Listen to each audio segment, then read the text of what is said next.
Good evening. Today is Sunday, the 9th of October 2016, and we're discussing submissions in relation to a Court of Appeal hearing to take place in 2 working days on the 12th of October 2016 in Wellington regarding the Sajo Oyang Corporation appeal against the Ministry of the Ministry of Primary Industries and against 26 Indonesian foreign fishermen, led by Rudy Hartono and 25 others. They were crew members who worked on the sunken vessel Oyang 70 and also on Oyang 77 vessels. Oyang 77 was forfeited for fishing crimes. We are seeking unpaid wages of between $4 to $6 million relating to fishing crew who have not been paid by the Sajo Oyang Corporation who worked on vessels in New Zealand. We are seeking for the wages to be paid out of a forfeited sister ship, Oyang 75, that has a valuation of $7.5 million to $8 million US. We have made an application under Section 256 of the Fisheries Act in April 2016 for 26 of those fishermen, and we've since that time collected up further fishermen. And now we're up to discussing in video 6, chapter 7 of my submissions, which is submissions on Section 256 process. So Section 256 of the Fisheries Act 1996 offers an alternative in my submission to the Admiralty jurisdiction in the common law, as it creates its own particular statutory process for dealing with foreign fishing crew who have unpaid wages from working on foreign fishing ships that were forfeited in New Zealand. We submit that it would be contrary to common sense to say that because the fishermen that I represent made no in-rem claim prior to the forfeiture of Oyang 77 and Oyang 75, that the maritime lien that they had over the sister ship Oyang 75 did not exist. So we've had previous discussion in the other videos that a maritime lien occurs when there is unpaid wages. The unpaid wages is over the ship they worked on, but it can attach also to sister ships. And in our case, Oyang 70 sunk, and so they're going after for wages Oyang 75 as the sister ship to get paid. Oyang 77 is a vessel only worth 1.5 at the most $1 million, and it's not enough to pay the wages along with the cost of the investigation for the fishing crimes, the cost of selling the vessel, the cost of the court case for punishing the captains for doing fishing crimes, and the cost of the fines incurred for the fishing crimes. Consequently, the crew from Oyang 77 who remain unpaid and have wages outstanding are seeking to be paid out of the forfeited sister ship Oyang 75.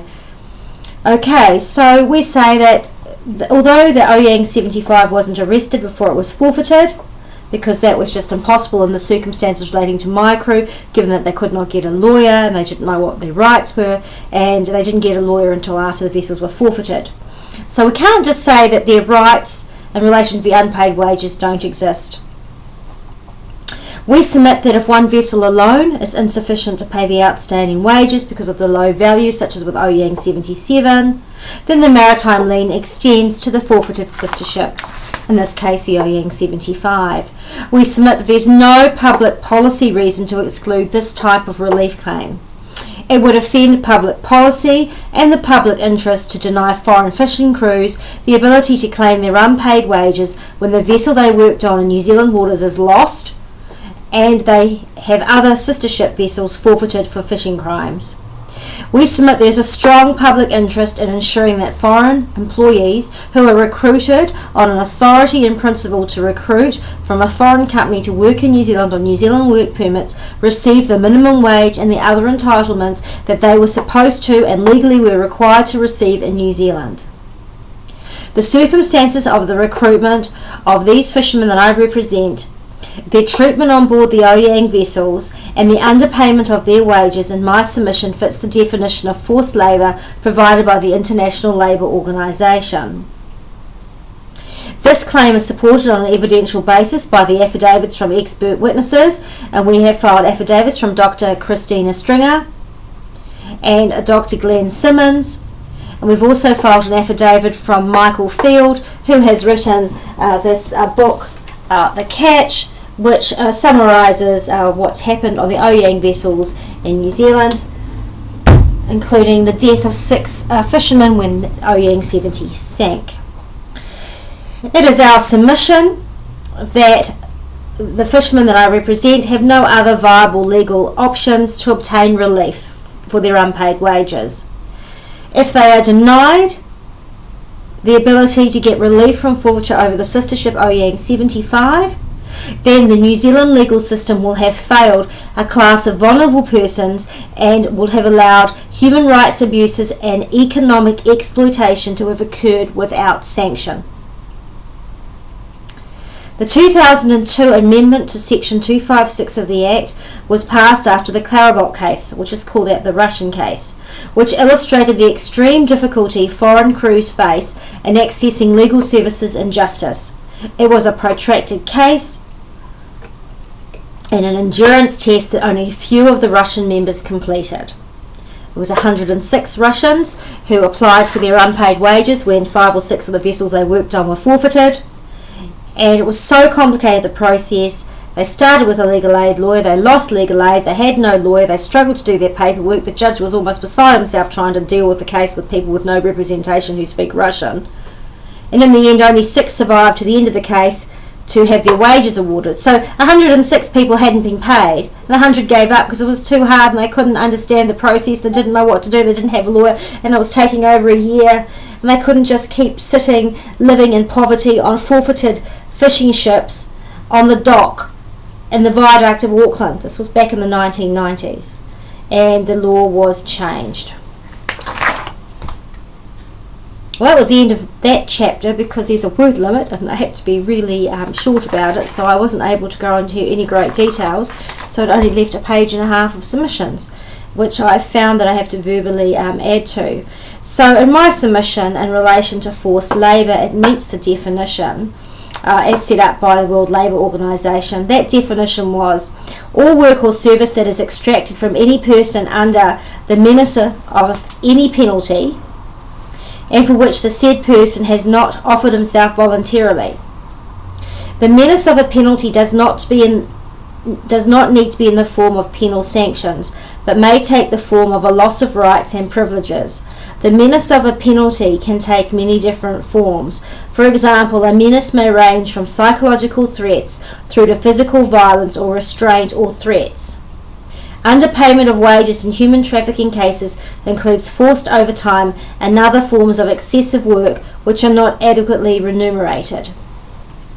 So while these fishermen signed up voluntarily for these jobs, thinking that's a good job and they'll come to New Zealand and they'll work hard and they'll get paid and they'll go home and their families will be happy, because they had to put up security to get the job of the rice fields, the paddy fields, their mum's house, they had wages of 3 to 5 months withheld from them to guarantee they were going to work. Then some of them also had an additional 30% withheld until the end of their tour of duty for the 2-year contracts. They're working under a menace of a penalty. So while they voluntarily went on the vessel, then they're not really free to leave. While they technically could, they're going to be punished with this menace of a financial penalty. So they were terrified of that. They were terrified that their family would be homeless. So they put up with severe abuse on it because they had no choice.